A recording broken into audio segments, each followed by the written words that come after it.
Catalina Island sits about 20 miles off the coast of Southern California. It has a long history of indigenous peoples that lived there for over 5,000 years, then as a popular destination for the rich and famous, and old Hollywood movies.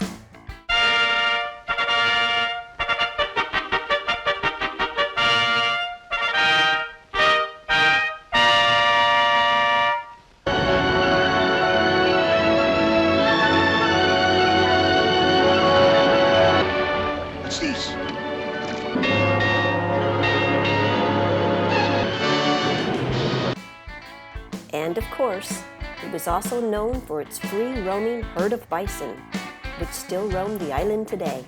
In the past, this island had its share of smugglers, gold diggers, pirates, hunters, missionaries, and the Union Army. However, few know of its other history, a history of over 72 years of UFO and USO sightings all around this 76-square-mile island. And in keeping with this history, up until just a year or so ago, there were even Catalina UFO tours being given.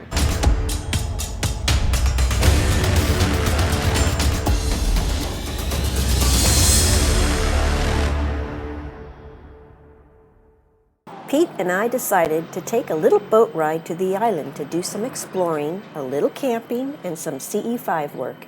That being close encounters of the fifth kind, initiating ET contact right on the island. We boarded the Catalina Express at San Pedro, California, and then a fun hour and 15-minute ride to the island.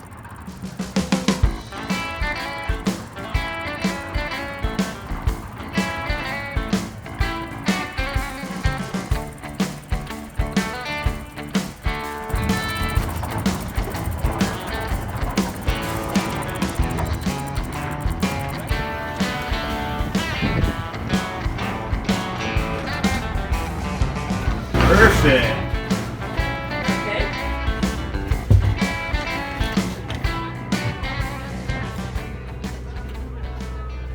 The city of Avalon is the main tourist attraction.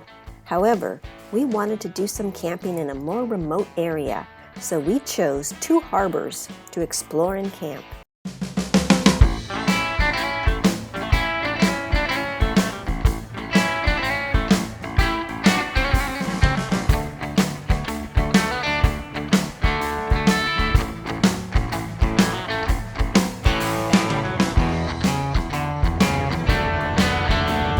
It's really hauling.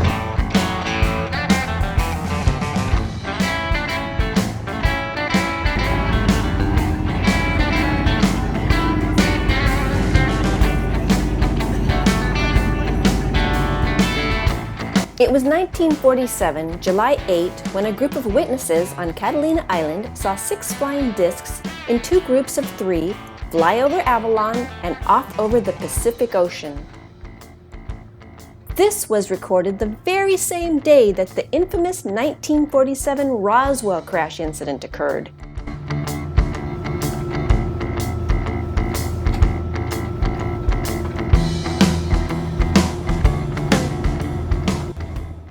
In 1966, the famous Leland Hansen video was filmed from a helicopter over Catalina Island.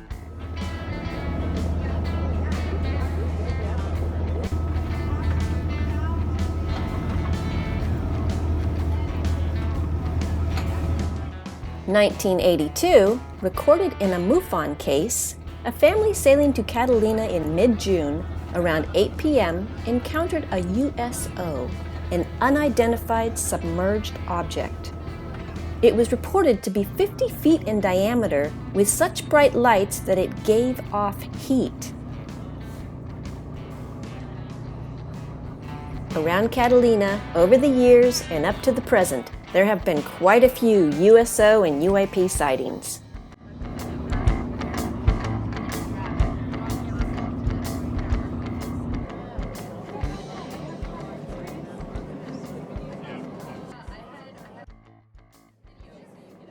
Arriving in 2 harbors, we hiked a short way to the campsite, which lay next to a small pebble and shell-covered cove.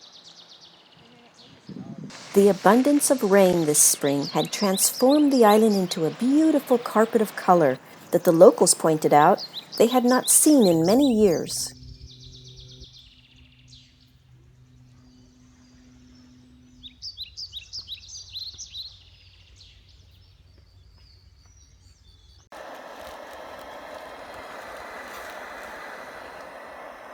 In a packed campsite that evening, we played crop circle tones. Then I meditated and did some sky watching upon a crystal clear skyscape. Our crop circle tones were drowned out by a nearby camping party playing loud, upbeat music. Yet despite the noise and busy campsite, there was still phenomena going on up in the sky overhead to anyone that happened to look up. Flashbulbs. Flashbulbs are a phenomena related to ET contact. They look like the old-time camera flashbulbs going off above very brightly and usually in multitudes and in various colors sometimes. 2 of the flashes I saw were red, and then a non-blinking star moved silently across the night sky over us. Pete later did some sky watching on his own as well. He too saw flashbulbs, of which 2 of them were also red. It just goes to show that even in a noisy, people-filled campsite doing sincere ET contact, or CE5, one can still get some phenomenal results. The next day, we set off on foot to explore the island. To preserve the island's natural environment, vehicle use is not allowed except by special permit to locals, of which many use golf carts to get around the tiny city of Avalon.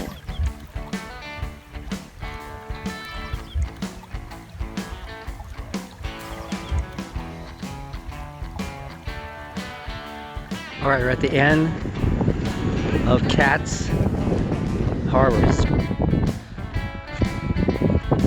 And over there is 2 harbors. There's a spit of land over there called Ballast.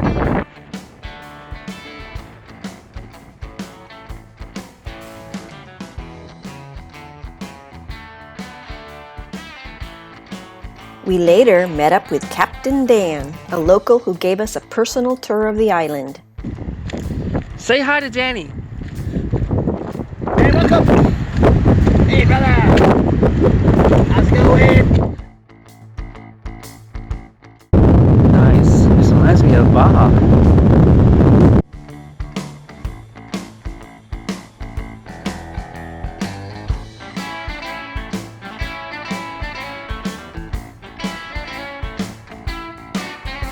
Yeah, or Baja somewhere. Baja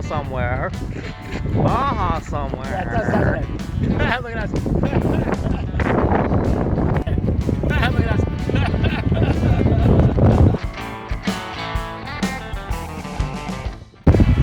Yeah, this is, I mean, look at all this room over here. And it's considered the only real all-weather safe harbor. It's pretty calm. The only other 2, San Diego and San Francisco.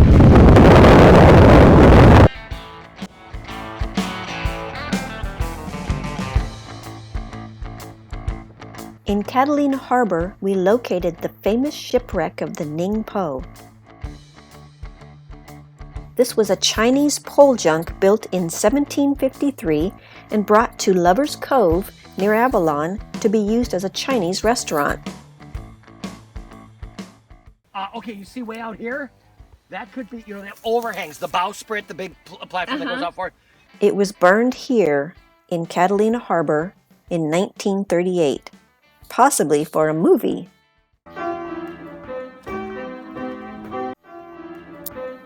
We checked out the historic Banning House, now a bed and breakfast lodge.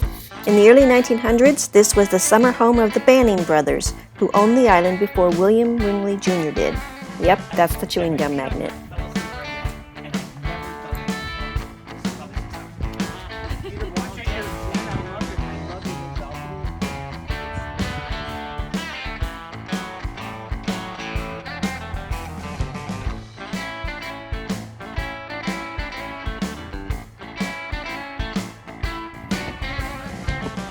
We were driven through the center of the island, where only those with special permits are allowed to drive, though visitors can hike, bicycle, or take the safari bus.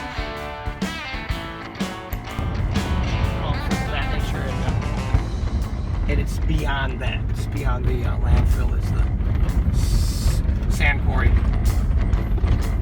And I think that's the one, or, no, maybe here. I don't know where they got the stuff for the, where they make the Catalina tiles.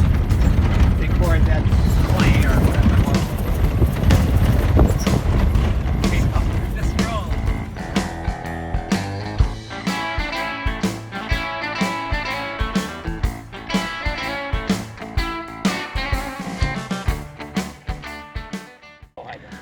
Here we are at Little Harbor.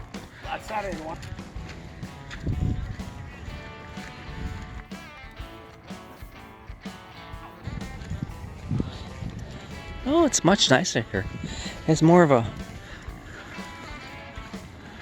This reminds me of Punta China, down in Baja, Mexico. They get the little lagoon, you get the ocean.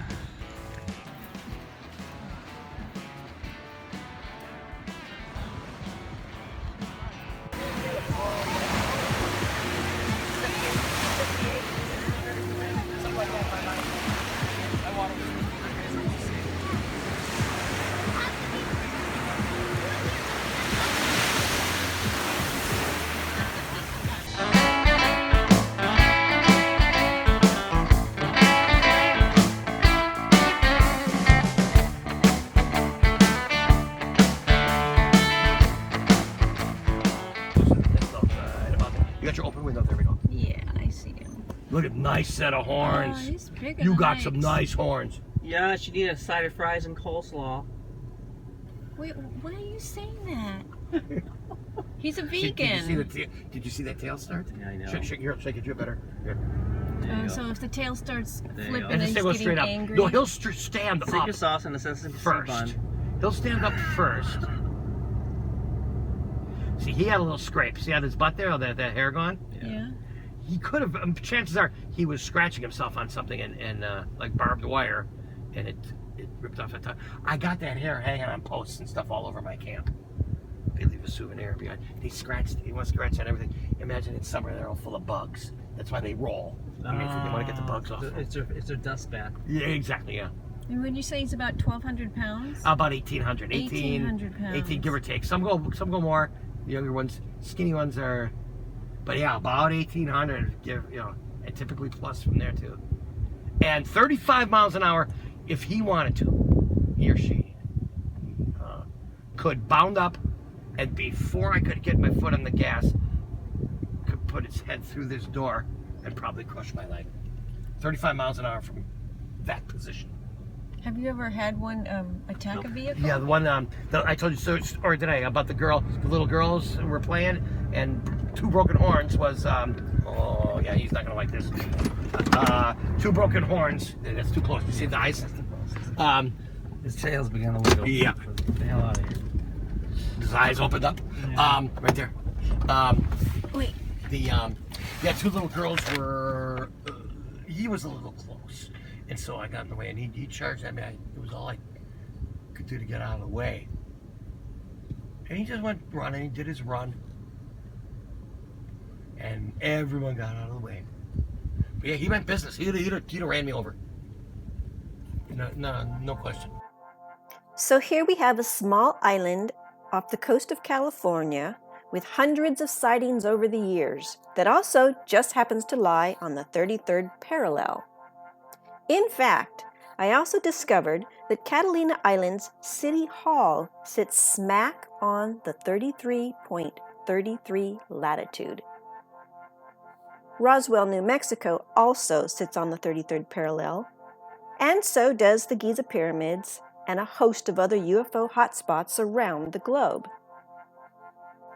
It's also interesting to note that the now famous Tic Tac UFO was first tracked and filmed at a starting point very near Catalina Island.